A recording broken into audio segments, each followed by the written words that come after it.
come out black? It was a crafty. They put food coloring in Inside, and then we cut it again. Yeah. Oh, that's pretty cool. I wasn't actually here for that. Okay, I was okay. working, but I had another producer, and they took care of it. Okay. So. Yeah, no, it was entertaining, and I looked up because I liked the two girls that were there, and I was like, oh, they're doing pretty good, and I was like looking at them, and then I was looking to see who they were, what they've done, and then I saw that one is a stunt person, the friend that comes in through the door. Yeah, I remember one of them is Alexis, and the other one is Lucy. Yeah, I think it's Alexis. Yeah, I saw that she's a stunt person, and she does stunt work, and I saw her like jumping off of stuff, and I was like, oh wow. I mean, she's part of SAG or whatever. That's the only project I ever did with her. Okay. Since then, I haven't really talked to her. Oh, how'd you find her? I'm not sure. Okay. But she's in the industry for sure. Yeah. She's done multiple projects. It's hard to find like stunt people in the Bay Area. Well, I also my first podcast on my new channel, the girl that was sitting next to the guy is also a stunt person. Oh really? Yeah. Oh, interesting. Okay. Yeah. They are rare, but yeah. Wow. Yeah. You got two. So I have two that I know that are stunt women, also stunt guys. Yeah. Okay. That's pretty cool. So tell me about your podcast. Okay, so I started off with the grind, and it got hacked, so I made another channel called YouGrind. Do you grind? Okay. YouGrind. Yeah, which is just I have guests, mainly people in the industry that come on and tell me about their projects and themselves and what to look forward next. It's career based, but if you want to tell me stories or tell me facts or whatever.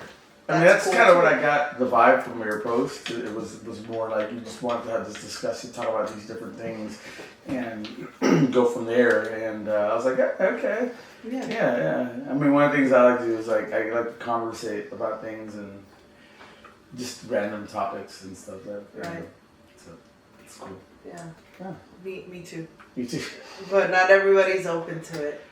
Not everybody's ready to have like a real conversation or intelligent conversation. Takes special kinds of people to do that. Or if you have the time. Everybody's so busy and actually, I'm usually generally really busy.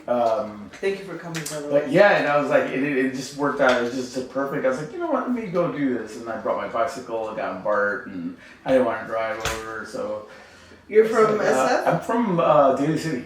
SF. Yeah, SF. Yeah. Well, I was born and raised in San Francisco. Do you know Duran by any chance? No. Okay, he's also like a industry stunt coordinator. Oh, okay. And director, I guess. Okay. Yeah. He helped me shoot my most recent film. Okay. Which is that the one with the? Not Bad Lemon. No, not Bad Lemon. Yeah. I watched it as well. Yeah. With the guy and the best friends or whatever. Yeah. Shot him in the back. Yeah. I was like, okay, interesting little drama kind of thing. Yeah, I tried. I don't know if it worked. And I was like, okay. I wish I had 1 or 2 more days. Yeah. It would have done a better job overall, but it's good for what it's. Well, yeah. And you shoot these around here. Yeah, Concord. Yeah. Anyway, you ready? Yeah, you. We ready? We're good. We're good. Yep. All right. So. Grab my mint. You still have all the lemons out there? No, yeah, remember? I was like, wow, it's pretty cool. And they're over there. They're over there. All right. Which I never pick at, so they're just nice. That's really? I've always wanted a lemon tree. Like, I love lemons, so like I would be picking them a lot of time, but making stuff with them. And yeah, the green ones, the little green ones are better than the limes. Yeah, they're little ones. Anyway, welcome to the podcast. Yeah, talk to this one right here. Which one? Oh, that one. Okay. Welcome to another episode of YouGrind. I have here Eddie Granillo. So Eddie, you're my first punk person, I guess, of appearance.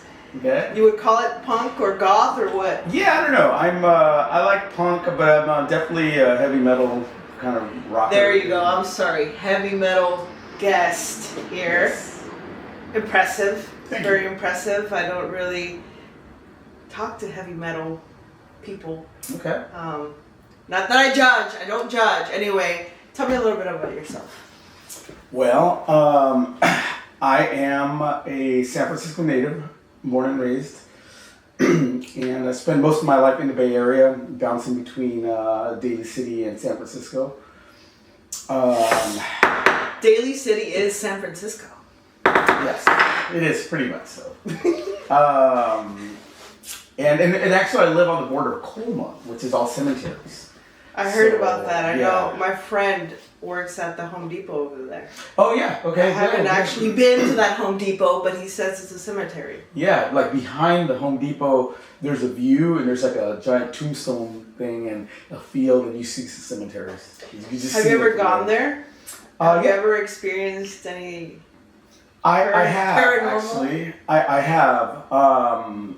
You're just fucking with me. No, I actually have. Many years ago, I have this fascination with cemeteries. So I know it's really weird, but So for it's but I that's like okay. Yeah. So I find cemeteries to be very peaceful places. So I wouldn't go at night because I want to, So I'd go in the daytime, and I would it would just feel so peaceful. I'd walk into one of the mausoleums, and it's so quiet and peaceful, and I could just sit down and be Were like, you "Whoa." sober at these times? Yes, I was. Okay. Though I have been a couple of times at night, which I normally don't do, drunk. But that's a whole different story. I don't really. You weren't by yourself though, right? No, I wasn't by myself. No. Good. Yeah. So That this was story, going back to this story, So, yeah. what happened So there? I like going, to seminary, hang out once in a while to kind of just relax and think a little bit. But anyway, this one time I went with a good friend of mine, and we were kind of wandering around. We wanted to check out the little mausoleum houses that they have there. And we went to this small one that has no windows or anything, and it has 3 little hallways. And I remember that we went inside, it was really quiet. And we looked down one of the hallways, and it was like empty. It was very short, maybe like 20 feet long, whatever. And then we walked to the other second hallway, we looked, and then we walked into the third one, and we looked, well, wow, this is really, there's like not a lot of lighting in here, it's kind of creepy. And all of a sudden we just heard from the first hallway, like something like moved, like it hit, and we got so freaked out because we were like, what is that? There's nobody in here. And it felt like it was like the slabs of concrete, like the ones that they put like something shuffled and it moved, and we got so freaked out that we just totally just ran out, and we didn't know what that was to this day. And we're like, oh, maybe it could have been like a spirit telling us like, get the hell out of here, but like, I don't know. But it was creepy, and it was kind of like a movie, and it was kind of cool at the same time. Did you record it? No. I did not record it. I should have, but I Probably didn't. wise. It probably would have stopped as soon as you got the camera out, because they know what. Yeah. I know, I agree. I totally agree. They totally know. But I think that's about the only kind of ghost experience I've had. Generally, cemeteries are just kind of like, people always think they're haunted, but I don't believe that because nobody died at the cemetery. Right. And I still believe wherever they died, that's what's haunted. But the cemetery doesn't have any, but there's nothing haunted at the cemetery. That's in my opinion. Well, I don't know. Normally, I guess these ghosts or these spirits are lingering because they have unfinished business. So, if anything, they would probably be at the house or at the spot that they ended up dying at. Right? I agree. Typically. That's what I assume. Yeah. Or they've moved on and they've completed whatever. But the cemetery, I don't see why they would be hanging out at the cemetery. Right. Personally, I guess it's just because their souls they're actually there. Yeah. So, I guess Have you ever had a paranormal? I have. Okay. I have, but I don't want to go into it. Okay. Was it like at a home or like? It was in Mexico. Okay. It was in Mexico with my grandparents. Yeah. It was probably like 18, 23 around there. Not too long ago, but I don't really want to go into it. But I do believe in, the afterlife. Yeah, you know, I've never seen anything, and Spirits. I've heard a lot of people tell me things, and like I don't know 100% that I believe in like the kind of spirits or that people can like haunt things. I think you would have to be like one of those people that are very curious and want to fuck around and find out, like with Ouija boards, or you call it into your life in some kind of way, shape, or form that is not natural or normal, where almost you curse yourself. I think maybe in those instances, but I don't think naturally there's things out there like wanting to harm us or that are necessarily out there at all times. Maybe at 3 a.m. Talking about 3 a.m. I keep waking up like at 3 to really early in the morning. Okay, and then you go back to sleep. I try to, but I'm a fiend of caffeine, so I have difficulty sleeping. Yeah. But I'm always wondering, like, why 2 a.m.? Why 1 a.m.? Exactly. Anyway, we're getting a little too spooky here. It's not October. That's for the October podcast. Right? I know. Yeah. Right. No. Apparently, there's ghosts in Sacramento, wherever we're going. Oh, Port Costa. Yeah. Oh, you know what? That place. See, that's all story. See, we just name things. I can tell you something about that I know. So that I never even heard of this place. Okay. I didn't even know such a place existed until about 2 years ago, where I went to Crockett, and I went to the bar that's there, Toots Tavern, and it's an old like bar. It's been there for like 100 years or whatever, and they have a lot of metal shows, and my friend's band played there, so we were there, and after we're like, let's go explore this town. So I just started driving around, and I just kept driving, and all of a sudden I get off, like I go, where did this road take you? And the road kept going, and then it went to that little park, and it was like empty, and it's kind of, and I was like, what the hell is it? And I was like, I look, and I go, wait, there's houses coming up, but there's been like nothing here. So we kept going, and I was like, wait, what is this? And then when we reach the end, and we get to that little downtown, I was so blown away, and I was like, what is this place that we just stumbled upon that looks kind of like westerny, and it's like a little downtown. It was at night, so everything was closed, and I was like, oh my god, let me Google, where am I? And it's like, Port Costa, where the hell is that? And so I haven't gone back, but I definitely need to go back because I was very impressed with that little town. I don't know what's there. I assume there's going to be something haunted there, probably, pretty cool, but yeah, good luck. Yeah, I hope to bring something cool back to you guys. Back to you guys. A ghost. To the audience. A ghost. In real flesh. Human flesh ghost. Cool. You should go ghost hunting, yeah. I want to. Yeah. I want to. That's but at the same time, I don't know if I'm inviting things to my life that I shouldn't be. See, what you say, I've heard that all my life.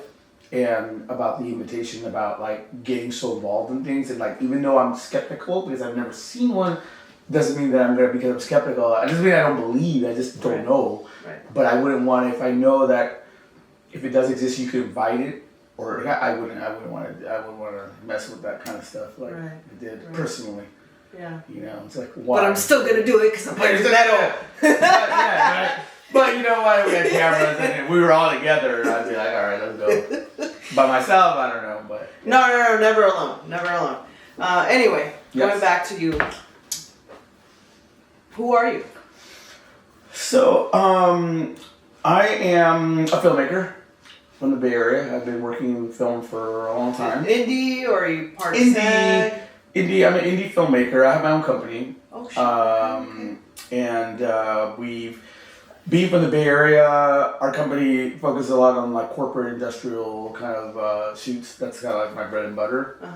But I'm a working cinematographer, and I've shot a bunch of films, feature films. You, sir, are rare and are hard to find. Okay. Because when I have films to make, I can't find a cinematographer. Yeah. Can't even pronounce it. That's how rare it fucking is. Because you're one with the camera. You know, you have the script, but then you have to make it into life. Yeah. And you have to make it unique. Yeah. Where it hasn't been done the same before. And that's super hard to do. Yeah. And I mean, yeah, there's the words and the script, and then do it, you know, and get it done. But then there's the audience wants to be wowed. Mm-hmm. And it's hard to find cinematographer or director of photography. A director of photography to make that come to life. Yes. In a passionate, unique manner. Yes. I agree, and that's our job and our role is to take that vision of that story. In a scale from 1 to 10, how good are you? A scale of 1 to how good am I? Wow. Yeah. I mean, I think I'm decent. I don't think I'm all that, but like I know that I do know that I have a good eye for creative shots, and given the time and lighting and stuff, I can create some good stuff, and I think I have a pretty decent portfolio.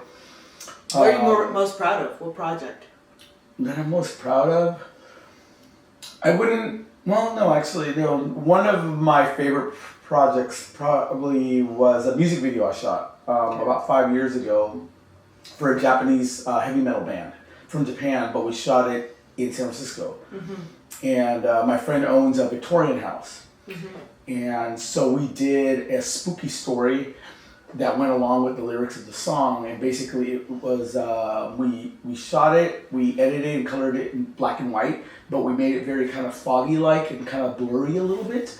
And it was this guy who he has kind of like sort of like a heart attack, and he falls on the floor, and then he wakes up in the bedroom of his house in black and white, and he's wandering around that whole house, and it's very ghostly, and just like dark figures like hanging around him and whatever, and he's trying to find his way out. He doesn't know what's going on, and in the end, when he goes back to the basement, he sees his body, so it's like he died, and that was his spirit roaming the house. So it's like the point of view of that spirit, and that's probably one of my favorites, just because I like the band.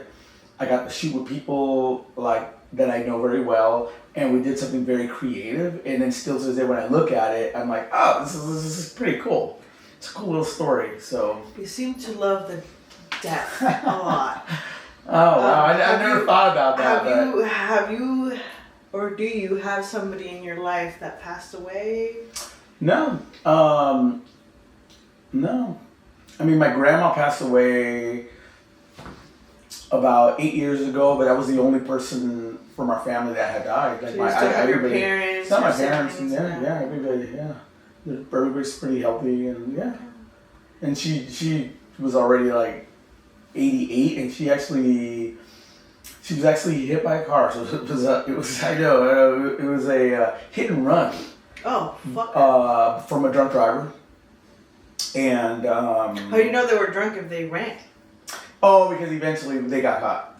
Okay. Yeah, so they're serving time right now. Still? Yeah, they're How long ago did it happen? About 8 years ago. I think they got like 10 years. So they get, they got a little bit, but and the only thing that bugged me about that was that, my grandma was 88. She was in good shape. She was going to the liquor store actually to get cigarettes. Mm-hmm. And it was a kind of rainy evening, and then the car just kind of hit her, and then he took off. So the only thing that bothered me about that was the fact that, she had been here for this long, and just live her life just to get hit by a car. That in my head, I'm like, geez, like, she's gonna just have died naturally. It's like, you live this long, and then that happens. It's like, really? It's like, out of all the ways to go, it's like, that has to happen. I think that's pretty badass. I mean, I think it's badass that she was like going out. She was like on her way. I was like, yeah. At the same time, but it's more common than you think. Because my father also passed away from a car getting hit by a car. Oh, okay. So it probably happens more often than not.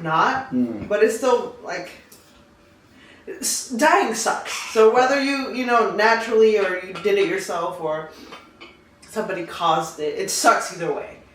But at least she was in public. She wasn't alone. And eventually the person that did it got caught. So yeah. And she actually died at the hospital, so I got to see her when, even though she was on tubes and all that kind of stuff. But she was there, and I know she felt that we were there and stuff. So So it is dying what it is. alone is important. Yes. That's one of my things. Like, if I die tomorrow, I want to die in public or like with somebody around. I just by myself. I think about that. Yeah. Lately, more. I just thought I was like, I don't know if I want to like. Because everyone's fucking dying, man. Yeah. That's why. Yeah. But that's a morbid conversation. I know. I don't want to get into. So I don't know. I know there's parallels. Like you're looking, it's like yeah, okay, I have those things, but I no. Like now I was like that's weird. Yeah, there's about death. It's like it's the death edition. I don't know. It's one of those things in life that we're guaranteed to experience: taxes and death. Taxes and death. And people don't like talking about it, but I feel it's. The more I'm getting older, the more important it is to touch upon it. Yeah, I think so too. I don't have any shyness to that, or it's not taboo to me. I'm like, yeah, you're right, because everybody does that. I always say that, but I think the more prepared somebody's mentally, you know that, the better when it happens. It's never easy, but it's easier when you accept that you're like, yeah, everybody dies, and this person can die. My family, my parents are going to eventually die. Some people don't want to even talk about it. They're like, oh, don't bring that up. Everybody dies. Right. Know? But it kind of brings the whole topic of why am I even here then?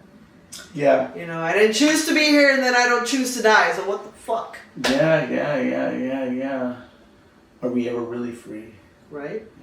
Yeah. Anyway, what is something that people don't know about you that you're willing to share? Let's see. People that know me, I guess I'm a big fan of geocaching. Geocaching. And I do that a lot. I'm actually What is it again?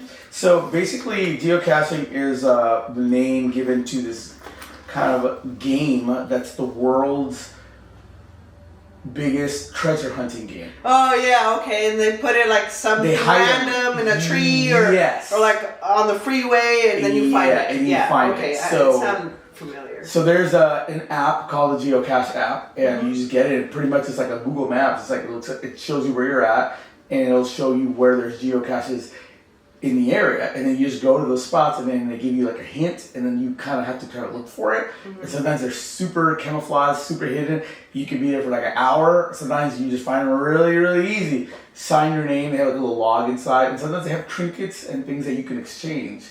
So I found everything from like jewelry to like a dollar bill or like other little random things like little toys and whatever. But it's fun because it's like a challenge, and it's also like being like in this area. Like I'm not from here, and I can go and look around here, and I can spend like my whole day just getting all these geocaches in the area. Yeah. So I have like almost 1,000 finds, which is not very much compared to a lot of people have been doing this for years. Some have like 20,000, 30,000, and I'm like, wow, it's like a lot. I would record the whole process. There are some YouTube videos where they do it. They don't show exactly where it's at because you're not supposed to show, but they go there and they're all gonna find it. And then when they do find it, they film that they have it. And they're like, oh, this is what was inside, and that's pretty cool. And I guess I could do that, maybe. Maybe not. Yeah. Maybe not. I don't know. You can always capitalize on anything and everything you do. Yeah, that's very true. That's very true. Mr. Camera Guy, come on. Podcast person, right? But yeah, that's something that a lot of people don't know because I usually just don't tell people that. Right. And so a lot of friends of mine don't know that I do that, or they don't know what it is, or they'll do know, and they're like, "You're such a nerd for that." It's like whatever, I don't care. But I just don't normally just bring it up. Right. It's kind of my own thing. Right. Cool. I wouldn't mind doing that with a friend or a few people, or fun. Even recording it. It's finding like, I don't know, some random. Okay, the exciting part of it is that there are little ones because it's in the city, but if you travel or you ever go out towards further away, there are caches that are this big. Oh shit. There's some that are in the middle of the mountain. Oh fuck. And if you can do all, it tells you the difficulty. If you can go find those, there's videos where the people they've hiked like for miles, and when they get there, there's like a tree, and the tree just like a huge container, and they lift it up, and there's tons of stuff, stuffed animals, and like all kinds of really cool stuff inside there. So they can get really big, but in the city you don't find little ones or whatever, But that's kind of my travel thing now. So when I do travel, if I'm out of the country, I try to geocache because it's everywhere around the world. So yeah, you should get into it. Maybe. I'm kind of boring. I keep a low profile, Okay. I know that's Says boring, the but person. Says the person with the 3 cameras on her right now. right. It's always that way though. The ones that have the camera, are like, yeah, but I'm like, they're like, this is enough for me. Like, right. We pick and choose what we do, what we get into. But why did you pick up the camera? Why film? Why filmmaking, sir? Why? What's so cool about it? All right, so now we're getting into the what I like.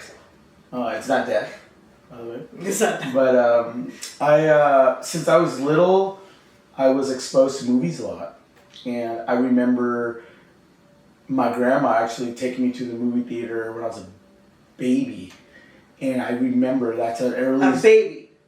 You remember? I remember that's one of my earliest memories is being in the stroller and my grandma pushing me to the lobby of the movie theater, and I remember her opening the door to the theater. I remember me going up because there was like a little ramp when you open the door to the theater, and I was in the stroller. I remember being in the stroller, and my grandma took me to go watch The Exorcist. Okay, I was a baby. And you remember all that? I remember all that. And so later in life, when I was already working in industry, I was in that area where that theater is not a movie theater anymore, but it's like a stage. They do stage stuff.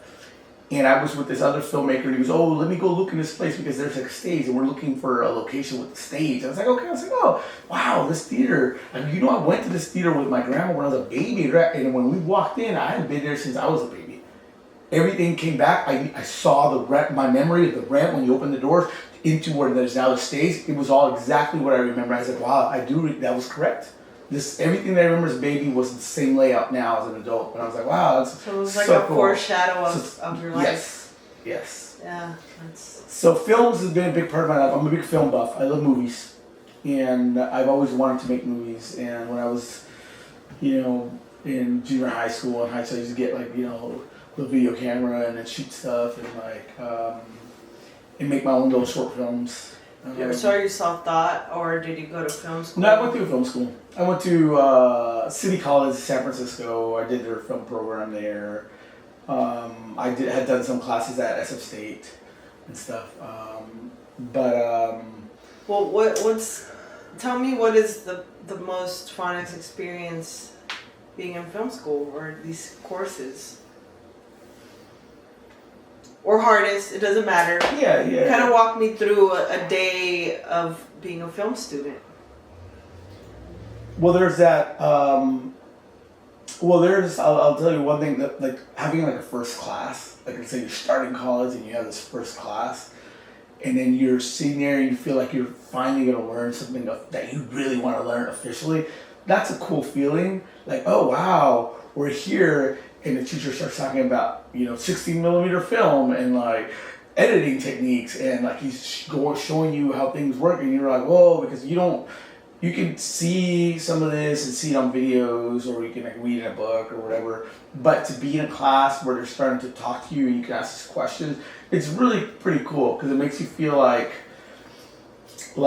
this is where I need to be, and it feels that way. It's like you want to be there. You want to be surrounded by film people. You want to be having the same goal that these people have, is to make our movies. So that's a very cool feeling. I'll never forget that feeling. But it was just fun, just getting to know people and having a room that you could check out equipment, cameras, and lighting, and you can make your own movie. That's just so cool that people will support you. Whatever you want to make. So that's very cool. I like that. Okay. I never set foot in a film school or acting class or anything like that, so I don't know. Okay. But I feel like I can almost not comprehend where film people are coming from, because they're so like to the T, like this is how it is, and this is how you need to do it. And if you don't do these steps, or it doesn't look this way, or you don't act this way, then you're not doing film. So I think I would be a bad film student.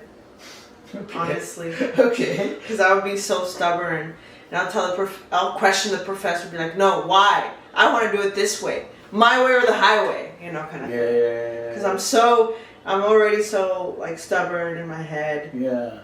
And I don't want to be like that. I want to be me. And I want to make stuff my way. But it's also been like 3 or 4 years and I'm still stuck. You know, so it's like, well, am I playing myself? Should I actually do what these film people are telling me, or should I just keep going? You know, so that's kind of where I'm at. Yeah, I'm kind of stuck in that halfway point where I'm stuck. I don't know. Yeah. You know, I don't know if it to be me or to go to film school or just quit. Yeah, well, definitely don't quit. Because if you like, why do you like it? Because I'm fucking good at it. Yeah. I like the power. I like the responsibility. I Okay. like being on set. It's nothing like it. It's a big ass headache, but when you see the film finally being done, you're like, fuck yeah, my hard work paid off. So it's kind of the same thing with the films. When you're there, you're just there. I like being there. I like being around anything that's related to film. Even if I'm not shooting, but just being, you know, like here, we're sitting here, there's cameras, lights, cool. It just feels at home. Right. You know, so that You feeling, find that peace. yes, that's all Like, it is. Yeah, You know? like I'm here. Yeah. I'm here where I need to be. I guess that's where being on set life and being in film school is kind of the same thing. Mm-hmm. Yeah. Okay. And as far as like what you're telling me, I mean, I get that. I think that there's pros and cons to being stubborn. Right. You know, because you should also, like, if you're creative, let nobody take that vision away from you. Like you create what you want to create. You know, as far as the process goes, that's what's called a process, because there is a process that could be better. And there's Here's the thing. I've been threatened by cast and crew. If I don't change up my script, they're not gonna want to work on it. There's been that. Wow. There's been that. There's been, oh, if you don't change this, I don't want to be a part of it. Oh, if there's nude scenes, I don't want to be a part. Is it violence? I don't want to be a part of it. So what do you do then? Interesting. You know, yeah. where you're telling me I have the power as a creative, Yeah. but I really don't. I I mean, have to listen to the people I'm working with. You know. I mean, to be honest with you, that, like we just told right now, I'd be like, okay, no, this is not going this way. This is what the script is. You agree to it or not, and this is what we're doing. And if you have a problem with it now, say now, and we'll look for somebody else, because this is what we're shooting. This is the script. I don't have the balls to do director, that. it's like- I don't have the balls to do that. I'm kind of just like, okay, I'll sick you through. You know. I know that there are a lot of, like, you know, actors and stuff that are like very particular about certain things, but they don't want this, and it's like, I used to produce a lot, and so and I had to fire people from the set. So I had some feature films where there's some problems with people, and I had to talk to them, and it's never fun and stuff. But I'm always like, no, you know, because you're acting, yeah, but don't over think like that you're the one who's gonna make this movie. It's like, we want you, yes, but not like this. If you're Right. gonna do this, it's gonna be a problem. We don't have to have you. You know, but a lot of actors don't get that. They think that they have, and it's like, no, don't. So So people- I don't play in that. Like, Right. I don't like And that. people don't understand how soft and kind I actually am. Okay. You know, they think I'm opposite, but they have no idea that people have been fired off of sets for simpler shit. Yeah. You know, Yeah. and they want to picture me as I'm some kind of bad, evil person because I'm like, you know, I see the horns. Like, trying to stick to my. I'm a little bit of both. You know, I'm balanced, Yeah, but it's good. I'm a pushover when it comes to creative stuff because I'm Yeah. not 100% confident, or I don't know. There's a lot of mixture of stuff. A lot of us are not. You And know? we're not always confident with everything. And you know, filmmaking is you're exposing yourself. You're exposing, you know, what you see and how you feel. You're letting it out, and then you're getting people involved to help you with that too. So there's a vulnerability there. Right. You know, but it is what it is. You always have to stand your ground. But as far as like how to shoot this like a better way, yeah, if there's people that are more experienced and they want it, as long as they don't come at you like, because they were saying, no, they just shouldn't talk down to you. Be like, no, this is not how your film is going. And then, no. If the people are like, oh no, let's get this cool shot, or like, let's do it this way. It's better if we hold it this way. Okay, Now, when it be comes open to that, shooting, you know? Yeah. I'm more open-minded because I don't Oh, know. okay. I don't know shit when it comes to shooting because Okay. that's not my craft. I got I you. write it. We work on it together. You go film it. You're the writer, you're the director, is how you want things to be in the script. They shouldn't be like, hey, I don't want that. I'm not gonna say, if you don't change the dialogue here, I'm not gonna do this. But do you listen, or are you quick to like to act? Do you listen to the feedback, or you? Oh, I listen to somebody's concern. Yeah, I listen. Yeah. And I'm like, okay, you know, if it's just something that I didn't see, and I look at it and say, oh yeah, I agree too, because you know you have to make me see something. But if I don't, I'm like, okay, but that's not a big deal. And they might be, well, it's not a big deal to you. Okay, well, it's not a big deal to me, and it's also my script. So if it's not a big deal to me, then it shouldn't be a big deal to my actor. If it is for you, then this is not just for you. Yeah, it's simple. I'm not gonna change it because of you. You know, but I listen. I do listen. Yeah. So, but I can kind of be a hard ass sometimes. And just You have to be. You have to be. You have to be. Yeah. You have to be. So, you know, without making nobody hate you, but. Oh, I have a But big. I'm sure there's people that don't like me. I have a big list of people I don't want to work with And ever yeah, again. same here. Yeah, that I wouldn't want to work with. Yeah. I'm That's sure true. people have me on their list. It's part of the. It's part of it. Yeah, it is part of it. Yeah. Yeah. But anyway. But yeah, so that's what I do. I make films, feature films, a lot of thriller, some comedy. Yeah. Well, what keeps you going? This is all this is all I do. So I'm full-time filmmaker, Okay. full-time camera person, and I just love it. I love doing that. I'm not always working because like the projects don't always come through, but like if I could have a project every day, not because of work, but just to be shooting, I'd shoot every day. Right. Like I just love making things, creating things. I love it. Me too. Yeah. Now, if I have a project in a month, call Mm. you up. Will you be available?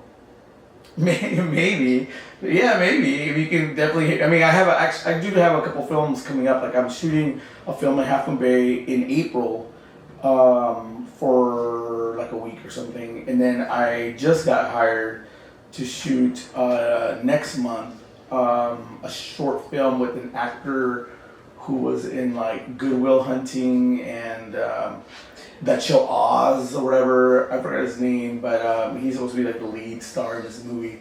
So I'm supposed to be shooting that. So I'm starting to get busy. Usually my slow periods are November to February. It's very dead for camera stuff, but then it ramps up. So I'm starting to get stuff already coming up. But yeah, you can always feel free to hit me up. Don't say it unless you mean it. No, I've you had always multiple people feel free always to tell hit me, yeah, I'll write with you. Yeah, I'll come on, Cass. I'm bored with you. Never hear from them really? again. Hey, no. I mean, I'm not saying I will. But hit me up and ask me, and I always gonna say, okay, what's your script? No, I need a yes. What is this? You need to say yes to me. I like that. Well, only if you remove certain things from your script. fuck. And I haven't even seen it yet. Only if there's sex scenes, Jeanette. Yes. Witchcraft, Bad Lemon 2. With the sacrifice on the table with lemons. Not a Hey, bad idea. Not You a know, bad idea. we had to continue that because I kind of just ended, like it just kind of ended a little, like just ended. And I was like, oh, is there like a second part? So you're telling me you want a part 2. Should do a part 2. You want a part 2. Bad Lemon part 2. Bad Lemon part 2. In the mix. In the mix. So, do you consider yourself successful? Yeah. I do. Not to the degree that I would like to be, but I do. Because this is all I do. I've been doing this for years, and like this is pretty much, I mean, like, I make a living from this. And It's pretty fucking badass. and this is what I do. And yeah, would I like to be in a higher position? Yeah. Would I like to have higher projects? Yeah, I think everybody should strive to keep going. I haven't reached, there's a lot for me to do, but yeah, I'm successful because it's all I do. Good. Yeah, I haven't had a I'm job glad in to years. be in a table with somebody who's more successful than me. Okay. Well, I appreciate you inviting me to come sit with you and chat. Yeah. Yeah, I mean, one thing when I saw what you were doing, and I was like, yeah, this is pretty cool because like I see you're like starting out, you're doing these things, and but you're doing it. Even though you say you're kind of stuck, but you're doing it. Like you shoot more of your own projects than I do because I'm busy shooting for other people. But I do wish that I had more time to shoot my own stuff. I don't think I can work for other people. Yeah, see, and some people they're like that. I know people like that. So it's one of that's kind of. So respect on that end too, because being able to listen and to work on other people's projects is good. Now I might have some projects that I have on the table sitting that I will work on with other people that are theirs. I'll get to it, but as of right now that we speak, I haven't worked with anybody else but my own stuff. Okay. So, proud of that. That's good. Proud. Yeah. Not as successful as I would like. It's very slow progress.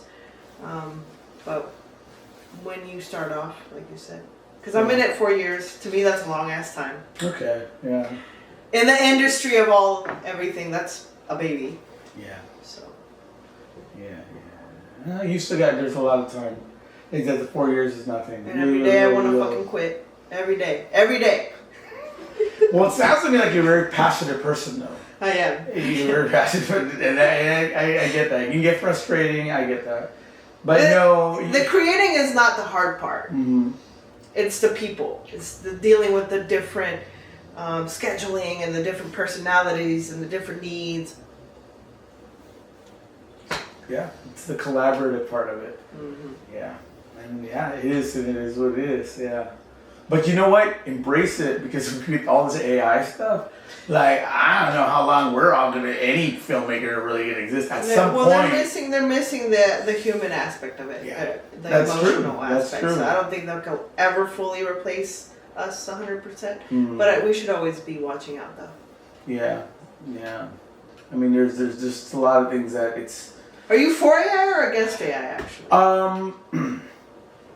I'm both, because I do like AI and I do like certain aspects of it. I think it's awesome, and I see how in production things can help in certain ways. Even though some of those ways will probably take jobs from other people. People are doing these visual effects and they're getting better at incorporating things like, you can shoot a scene here and I can shoot that in your hallway, and then, and then give it, you can do that now, but in another year, you can place an object like a creature in your hallway, and you can do that now, but in another year, it'll be even more realistic and you can make it do what you want, and that creature can be in all your shots and it's chasing you around the house. But you're definitely putting that person who does the visual effects out of business, because it's going to get so good that we're going to be able to use those things, and we're going to use that. We're not going to have visual effects people. So it's good and bad, because I don't have access to that, but also now they don't have a job. So it's like, that's where it's like I'm in the middle. I like it and I don't like it. Same. So it's still too new. Still too new.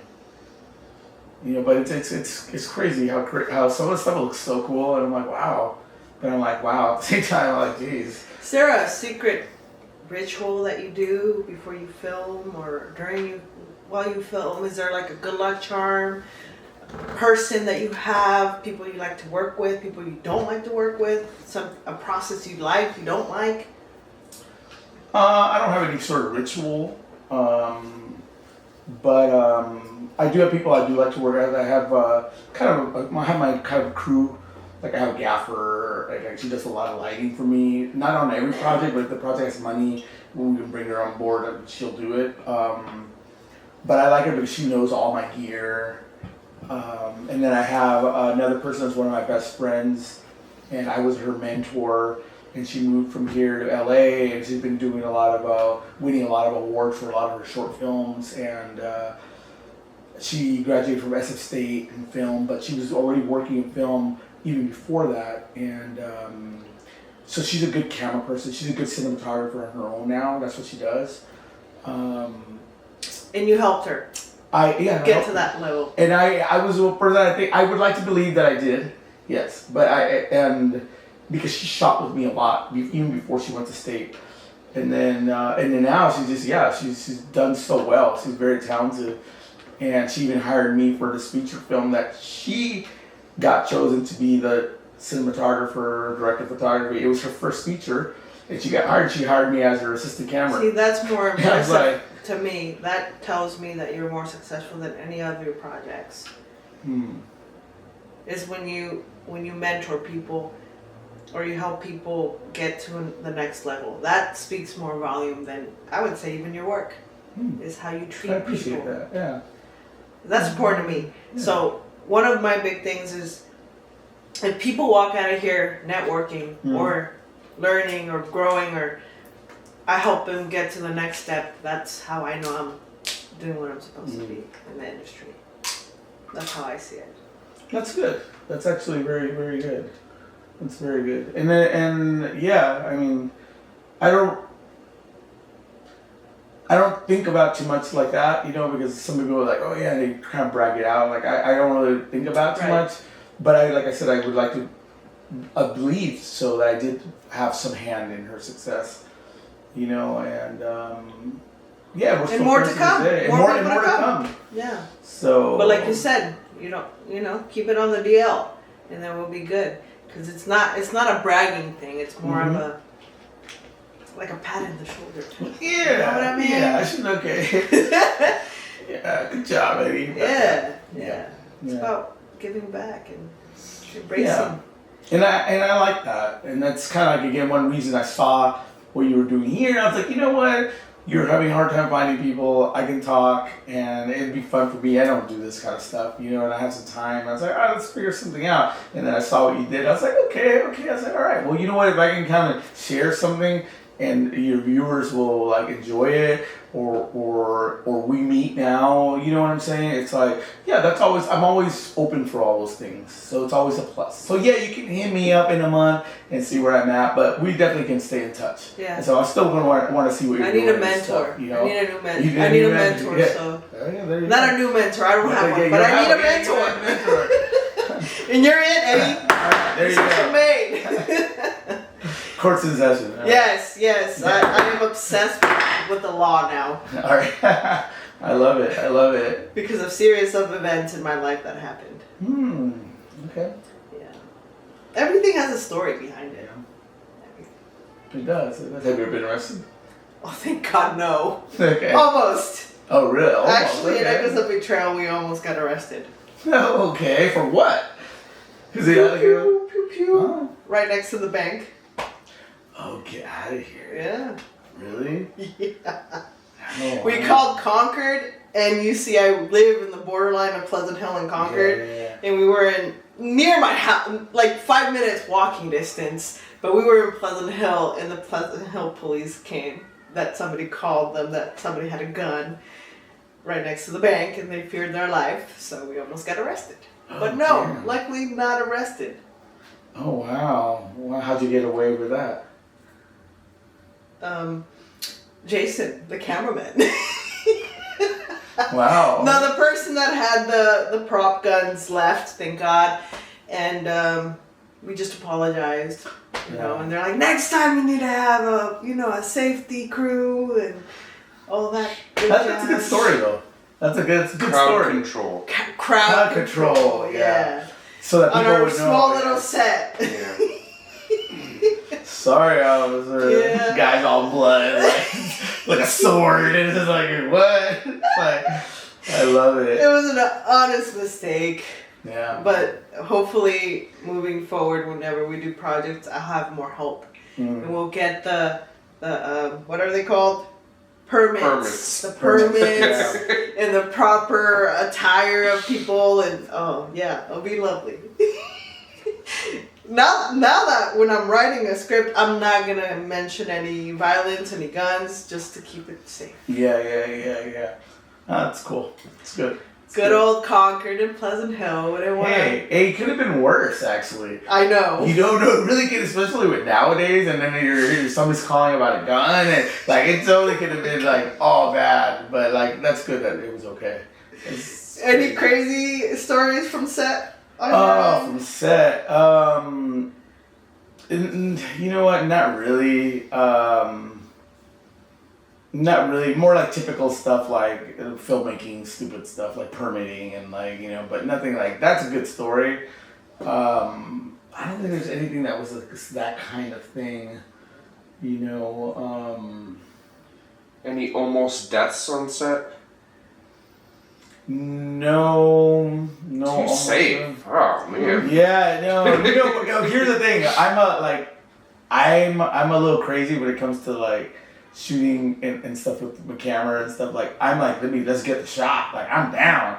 Like, but I've worked on some films where we had it insured, but they were like, oh no, because I'm all like, no, I'm gonna hang off this cliff and like get the shot, and they're like, oh no, and the record's like, no, it's okay, because I'm like, no, let me just get, and they're like, no, and then I don't, but I'm like, no, I'll get it real quick, like I'll hang off and like do it like this. So I'm always down for that, but it doesn't always happen because a lot of times they're like, "Oh no, it's okay." So you're willing to take it, but to get the damn shot. I know it was my movie. I'd be like, I was gonna get on this tree. I'm gonna like hang over the 20-foot tree and get the shot. But it's not my movie, so it's okay. Yeah. Any final famous last words or advice to people before we end it? We're ending it. I'm like, okay. I was like, hey, we're just getting started. But, no, I mean, like,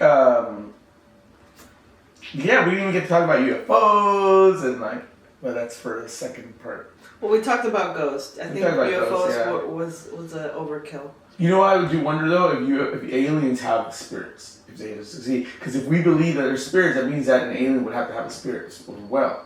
So I would assume if they're a living being and have a soul or but consciousness. they're living beings from somewhere else. So they're foreign to me. I don't even know if they have souls. That's a freaking valid question. I never thought about it. Yeah, if they need eyes to see, just like us, and they're from somewhere else, why wouldn't they have souls? Right. But who knows, Are there ghosts on their planet? What if the alien died on Earth? Would the spirit be over here? See? Interesting. And then you didn't touch upon the ocean. Yeah. Very, very good. I see you're very informed. Yeah, the ocean. Well, now we've touched upon it, please. Yeah, the unidentified submerged. It's just very deep. Yeah. Who knows what creatures lay down there? Oh. Yeah.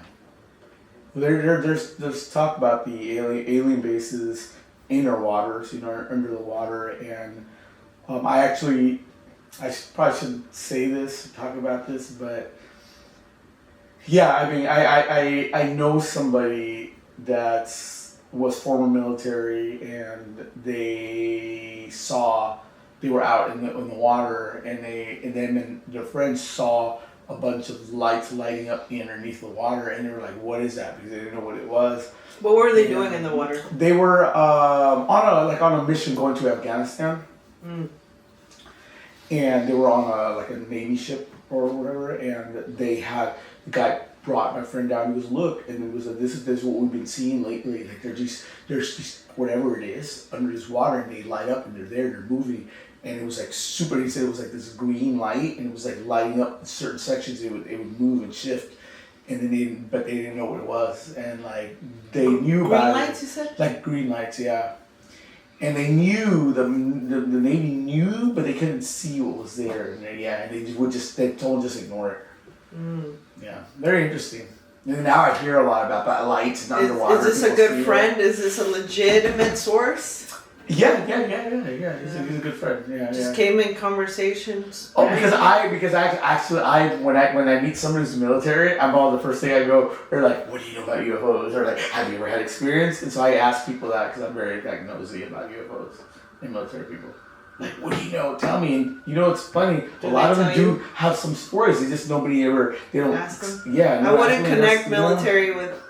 Yeah. But they work for the government, and the government has all the answers. And they're always out deployed and things. So they're at night and they're looking at things, and out in the middle of the ocean. Yeah, they see weird stuff. Mm-hmm. Air Force pilots flying around now. All those little objects flying around. So they airplanes crashing. And that's crazy ones. What's going on? I don't know. I'm scared now. That one, I don't know. That one's like one after the other. Like every week there's like something crashing. Probably one currently happening as we speak. Probably. Hopefully not. Knock on wood. Yeah, no. Now I'm never going to go in an airplane. Forget it. I thought your next script is like on a plane. Oh, forget it. It'll be about that lemon instead. About the lemon. You're funny. That's cool. But yeah, no, I don't have any final last words. You know what? Okay, final question. Okay, final question. Let's do it. What's the hardest thing you faced either in your personal life or in your career? The hardest thing I've faced, The hardest thing I faced was probably, well, it's really, I don't know. There's many things. I don't know if there's I faced many hard things, and I think the hardest maybe would have been when I first started doing this film stuff. I always had a love for it, but I had a regular job, and I didn't want to quit to be making movies. I was scared, but I really wanted to do it. But I was really scared because I didn't know when it was going to work out. How am I going to pay bills? And I never did that. And you know, the reason why I'm where I'm at right now is not because I quit, it's because I got fired. And that's something a lot of people don't know. And that was hard. And so it took me about 4 years or so, like the 4 years that you're talking about, for me to even make any money. In those 4 years, I was hustling, trying to establish myself, trying to create any portfolio that I had, show people that I could do things. It took a long time. And I, had to borrow money from my mom.